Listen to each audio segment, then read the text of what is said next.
All right, everybody, welcome back to another edition of Bourbon Banter Evans. Justin, we got a few bourbons up here today. A few bourbons and one rye, which makes me think, what could we be doing? Could we be doing Maybe some BT? BuffaloTrace distillate or mash bills across the entire four that they talk about at the distillery, which we just got back from not too long ago at Bourbon Festival. So this is the second video of the evening after my back surgery. Stay tuned. Cheers. Thanks for joining in, and let's see how long I can sit in this chair. Yep, hit that like and subscribe, hit that thumbs up. As always, my bourbon socks. They are there. And they are BuffaloTrace. And they're new. Yeah, they're my new socks from Bourbon Fest, which I'll recommend any bourbon fan to go to Bourbon Festival next year. Keep it on the calendar. We have it on our bourbon calendar that we mentioned in our earlier video this year. And definitely. And I was not able to make it this year, but I will definitely be there next year. Yes, keep it on your calendar. Keep it ready to be booked and get your housing ahead of time. Because if you don't, it becomes booked everywhere. And it is similar to the Masters, which is our area of Evans. The Masters prices goes up on everything. And they do the same thing in Kentucky in the Bardstown area because that is the capital of the world for bourbon. And also what I've heard is it's very hard to get a tour at BuffaloTrace now. So you kind of have to book those out too. Yes. So if you decide to do that, book it out in the future too. Great call out. Book the BuffaloTrace tours in advance. They're a great time. While we were there, we were able to pick up a couple of bottles that they released. And then they were telling us about the different whiskeys, which led us to this BT video. Not BT 1 or 2, this BT, BuffaloTrace. Yeah, we want to do the whole mash bill. But we will break it down. BT 1 is their lower rye mash. BT 2 is their higher rye. Neither one of them are high rye. No. It's just higher than the other one. Exactly. Then you have their wheat mash, which is proprietary. Which is good. And technically they all kind of are because they don't really release what the number is, but they specifically talk about the proprietary wheat mash. And then we've got their rye whiskey, which for today's first ever, I think in a video, debuting 2 bottles that I don't think we've ever done. No.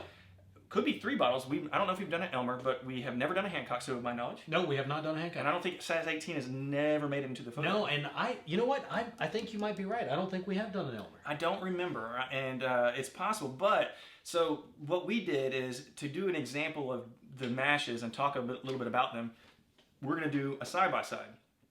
We have our 2 Glencairns. We chose these glasses specifically. Those are going to be the Hancock, which is actually a store pick from Liquor Barn. It is. So we picked that up a couple years ago, and I say we, it's Charles. Yep. No, it's and you know what? I'm great. I'm glad to have it. I'm ready to try it. Yeah, too. let's open that bad boy, pour it up, and we're going to do a stark difference. We're going to go straight to the rye mash. Yeah. And now we get it. This is going to be 18 years old and a little bit different, but we've all had SAS 18 before a couple of times, and to me it drinks more like a bourbon than it does a rye whiskey. I would agree with you, definitely. But yeah, no, and this is one. I've got this one long time ago, and it's, you know what? Never had it, so I'm very interested. I may have just perfect poured that by accident. I think you did. It looks good. Yeah, that was perfect pour.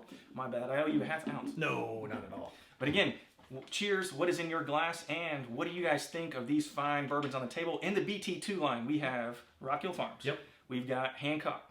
We've got good old we got Elmer T. Lee, and then everybody's fan favorite Blanton's. Blanton's. And of course, there's Ancient Age, and what is your favorite BT2 bourbon? And one of these, I'm curious about.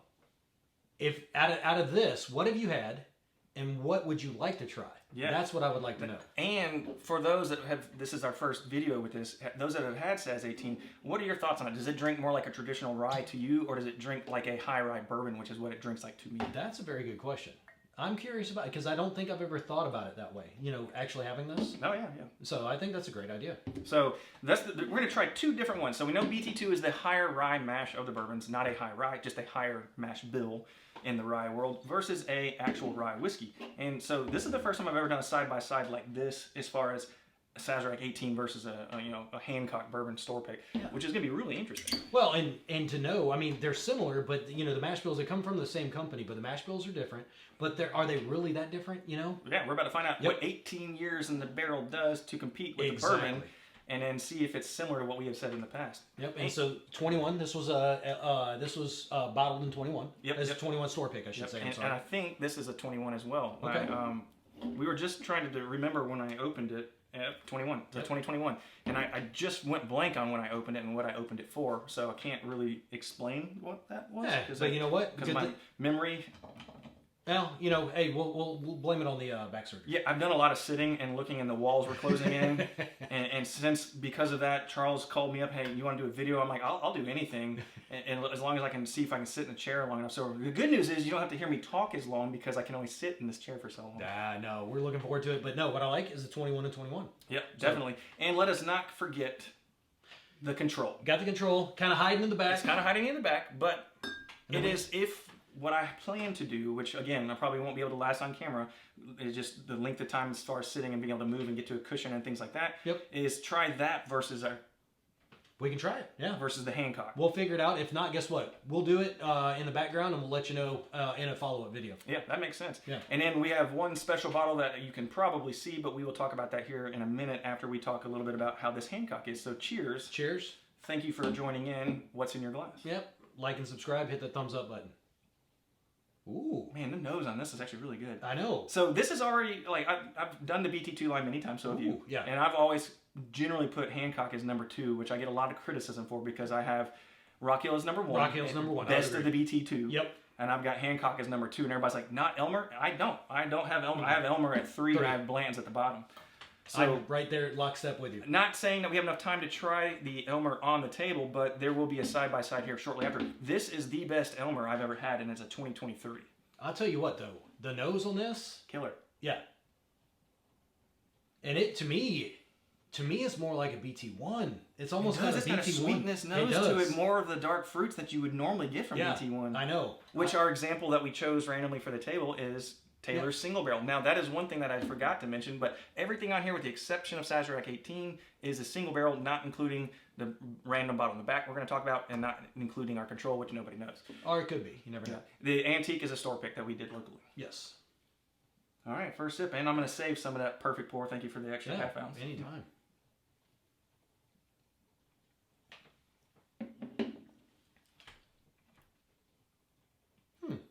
88.9 proof, which is the most cow. bizarre number for a proof, but I'm sure there's a reason for that. If you guys have never done any research on Hancock's Reserve, I think you should look it up. It's actually pretty at least interesting in the nerdy way to look up. Yeah. It's no different than Elmer or Albert Bacon Blanton's and learning all those different names and what role they played in the historical parts of the distillery. It's kind of... I mean, the nose to me is amazing. Mm-hmm. The taste to it... The nose is better than the taste. Yeah, it is. It's flat. Yeah. It's very light. I was expecting a little bit more, but is that the proof? Is that the 88.9? Yeah, it could be 88.9. I mean, why not make it 89? Or 90. Actually, there's probably a reason. There's probably a reason. There is Maybe a reason. You should look it up. Yep. But no, I mean, the nose to me is amazing. It's got a fantastic nose. But it's very flat. Now, granted, the first sip, let's see if I can get a few more notes on it.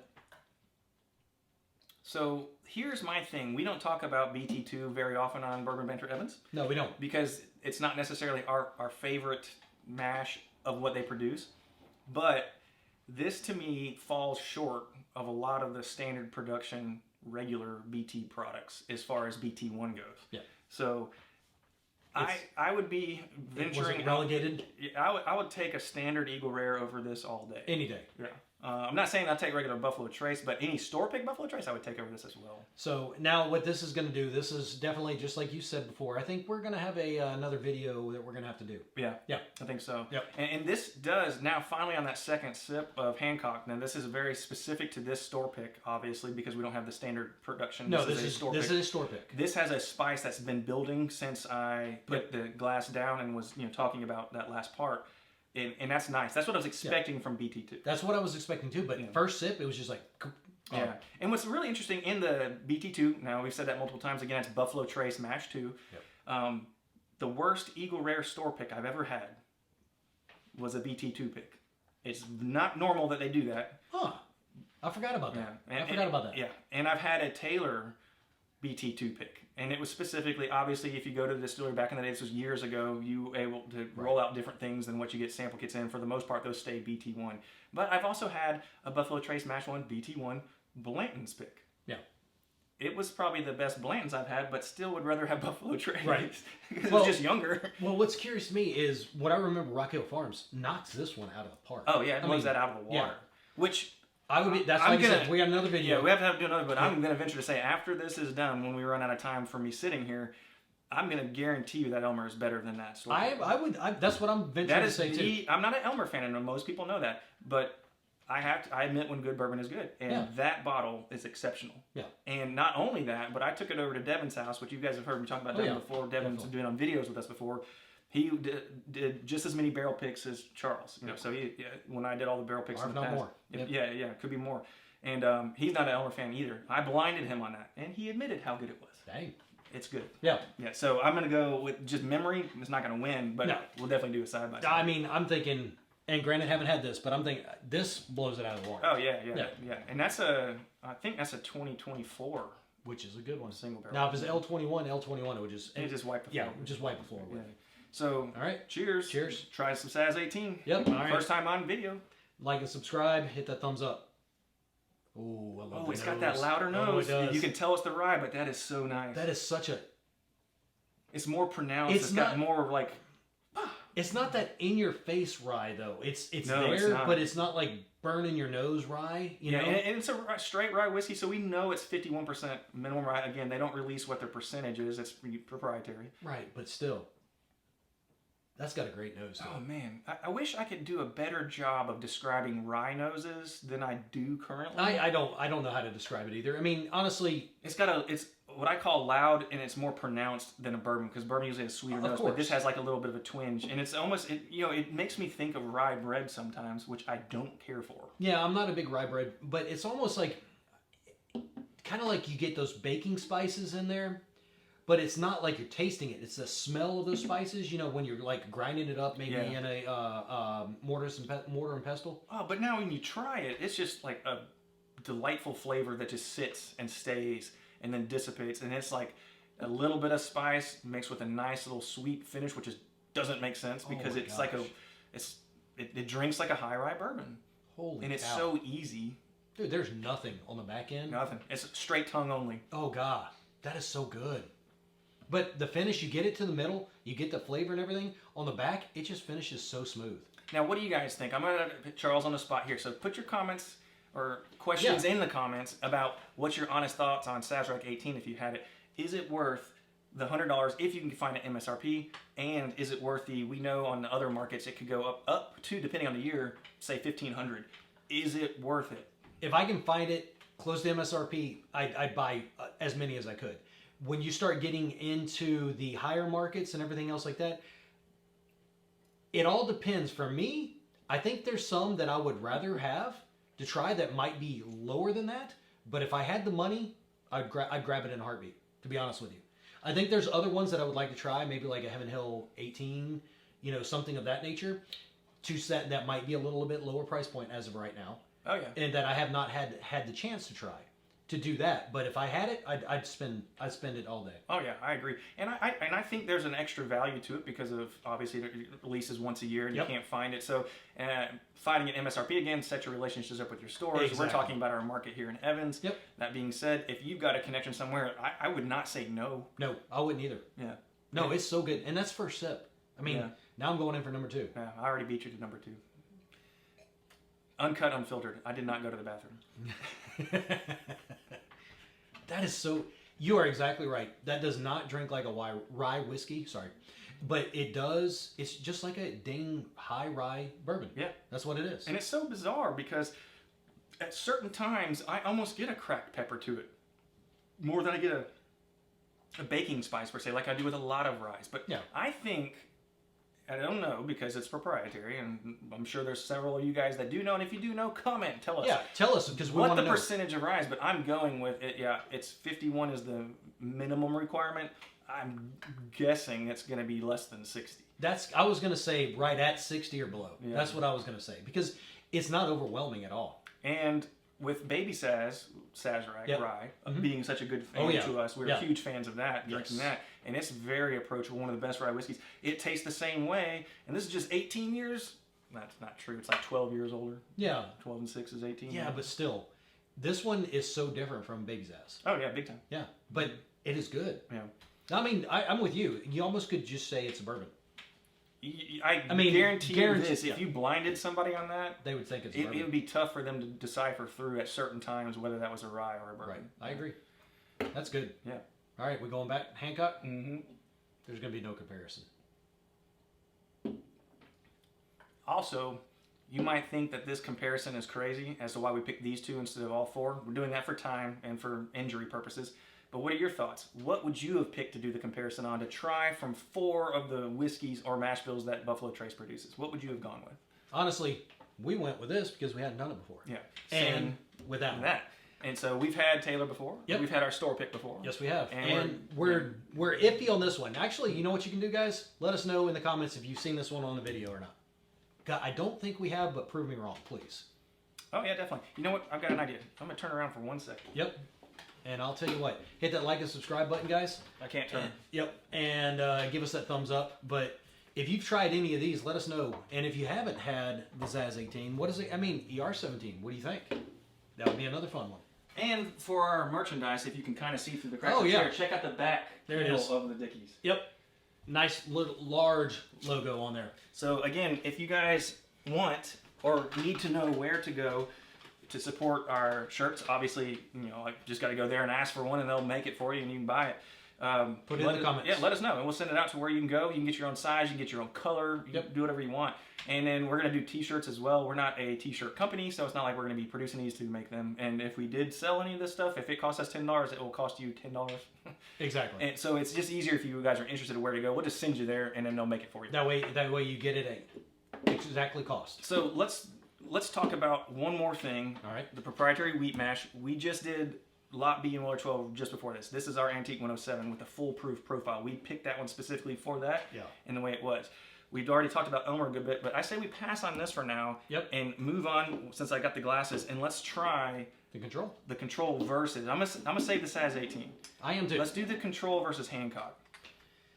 I think I already know where this is going to go, though. I think I have an idea. I think Control's got a good shot. I do too, but you know what? I think it's worth a try. I think this is a great comparison. I think this. So, what we're going to do is pour this up real quick. Sorry to interrupt. No, I was going to say, not something we were thinking about doing, but I think it's a great idea. Yeah, and we're trying to get through these videos a little bit quicker for, you know, injury reasons. But one of the things I do want to mention is stay tuned for Old Commonwealth. This is bottle 57 out of 250 release of the first edition release for 2024 since the distillery is back up and it's producing. It's not really in production. Producing. It's in production. Yeah. Yep. They're producing it, bottling it at least. It is sourced. But that being said, this is 10 years old, Old Commonwealth. Do your research on this. This lineage goes back to Van Winkle. No. The man himself. Now, state the one cool thing that they brought back. The best and the coolest part that we were just talking about. Yep. It is a green glass bottle. So they go back to the old days of the green glass and bring that back. So how cool is that? So this is a 10-year old version of the label, reproduced, looks really good. It looks great. Yeah. And so this one is done at cash strength. A lot of the other old Commonwealths that you see, like essentially you just Google it and you'll just pull up an old one, you know, it'll be a different proof. But this is done at cash strength. I think it's super cool. And read why it's done at cash strength. They have a very good explanation on there. Go to their website. It's fantastic. It's worth a read. I can do the short version of it. You know, Winkle started bottling this, probably Sitzeweller. Then it goes to the, you know, Julian after Dad dies, so on and so forth. Goes to that one. And then essentially in the shortest version to get through this as fast as possible to go to the comparison. In the late 90s, early 2000s, it stops. And then now 2024, they're back. And they liked it. They tried to do it, but what they liked it at was cash strength.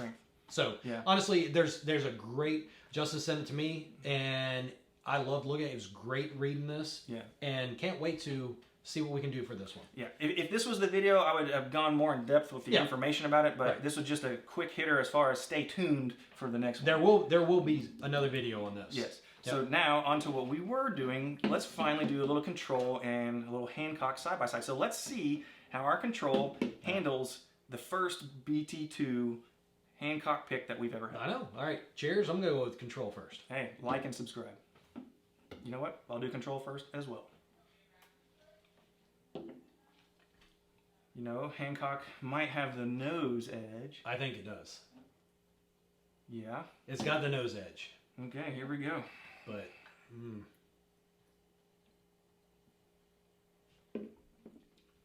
Ooh, first sip, it does not have the edge on that, though. No. Ooh. We might be taking down another bottle. The control may be winning. When you try that now, let me know what you think. I'll do 2 sips and then do 2. I'm curious. I did 1 and 1. I'm very curious to see what you say. It's I'm gonna wait for him, but hit that like and subscribe button, guys. Hit that thumbs up. It really helps us out. And honestly, anything you can say, if you've had any of these, have you had a different store pick of the Hancock? If not, let us know. I mean, we want to hear your thoughts. Gives us content that we can do, and let us know if you want to try some of this too, because we can hook that up too. Let us know what your favorite Buffalo Trace mash bill is. Yeah. You might love BT2 and want to defend it to its day of end. Hey, we might have to do Bourbon Court then. Yeah, Bourbon Court BT1 versus BT2. Yep. That sounds like a good one. Yeah. All right, trying the Hancock. All right, trying the Hancock. I'm curious. The nose wins. Yes, it does. Nose wins. And if you ever watch our pick videos too with about the nose. I'm just curious about that because I want to know if it did to you what it did to me. Tastes like water. I'm still getting that. I still get the flavor of that. I drink that and it just washes back. Yeah. It's got no character compared to the control. Exactly. The control is full of character. Yes. Full I agree of flavor. 100%. That just turned into liquid. Yep. That's interesting. We just made bourbon into water. Water, yeah. So not only do we do videos and say weird things, but BBE turns bourbon into water. Yep. Yeah. Yeah. Yeah. Coin that. Cheers. Cheers. What's in your glass? Is it bourbon or water? Sorry, uncut, unfiltered. I was just like that. It was just. I was curious if you were gonna get the same thing. It was nothing. There was nothing to it. I was still getting the flavor from this. Yeah. Second sip is getting better, but that first one is just like. Yeah. So now what I'm gonna do, vice versa. Vice versa. Yep. We're gonna run it through the gamut. We're gonna have a little beverage beer to clean the palate before I do this one, like you do. It tells me how muted, and that's the word I want to use. Muted this one is. Yeah. To me, it's the nose is amazing on this, but the flavor is just not there. The nose is killer. Yes. It's got a fantastic nose. And that's why, honestly, guys, and go back and watch some of our videos where we've done store picks, where we've done picks. You'll understand what we're talking about with the nose. I think that's a very good thing that you've taught me. Yeah. In when doing these store picks. I mean, I think it's 90% of taste comes from smell anyways, and I've been cursed and blessed with a really amazing nose. It's terrible because I can smell stuff that I don't ever want to smell. Yeah. I mean, I can smell somebody when I walk in a room. That's not my thing. I don't want to do that. Right. But it works out really well as far as nosing whiskeys. That's good, but at the same time, when I was in a box of 1,300 square feet and dealing with the public all day, that's all you smelled. Yeah. And so, great for whiskey, but again, olfactory scent, I believe it's 90%. Crack your mouth slightly. Yep. Left and right. Your brain reads crossways. And usually there's a sweet and a spice side. It's all the things there related to this. But I believe, I'm going to go back to this right now, I think... Oh, yeah. I think our control is going to take down another one. Hands down. I do. See, the nose is... We don't put out the control stuff. No. But the nose is good. Is good. But what I'd like to say is watch the videos, we talk about nosing on our picks. Oh my God. Very much so. And It's so, like I just drank bourbon now. Yeah. But listen to that, watch the videos, and concentrate and honestly listen to what we're saying about that. And I'll just go ahead and say it. A lot of the times, a very big nose does not mean it's a very good nose, I should say. Does not mean it's going to be a very good whiskey. Yeah, or bourbon. When doing picks, especially Yes. at a specific distillery, which we're not talking about because No. this is a specific BT1 whiskey Correct. video. If you have a flat nose, It's usually generally really good whiskey. And so that's why this comes back. That's why it's hitting home to me today. That's why I've been saying it the entire time in the entire video. This nose is phenomenal. I mean, it's probably one of the best noses I've had on a bourbon in a while. Yes. But drinking it, I'm like, where's it at? Mm-hmm. It's almost like the nose gets you But so there's worked nothing up. wrong with that. At the same point, you might like your whiskey so muted and so turned down that it's just like drinking water. And that is fine. I like flavored water also. I drink flavored water all the time. Yep. I just prefer a little bit more, specifically from a store pick. And Hancock usually hits number 2 in the line for me. Yep. But after the video, like I said, we're going to shorten this up here in a second due to sitting restraints. Well, I know we're good. And we're going to try a little Elmer also. But for the meantime, I say down goes... Hancock just went down versus our control. Yep. And so by all means, let us know. Come by, stop, let us know. Be involved in the video if you want. Try the control, see what you think. There's a lot of people that have tried it and love it. There's a lot of people that have tried it and don't know what it is, and they're still not going to. Nope, because guess what? It is what it is. Yeah. But so that's pretty much it as far as what we're going to do here. I'm going to step down if that's okay. Yeah. So this is your BuffaloTrace Mash 1, Mash 2, Wheat Mash, and your Rye Mash. So those are the 4 main mashes that they talk about producing at BuffaloTrace. Yeah, hit that like and subscribe button, everybody. Hit that thumbs up, and let us know what you think. And cheers. Cheers.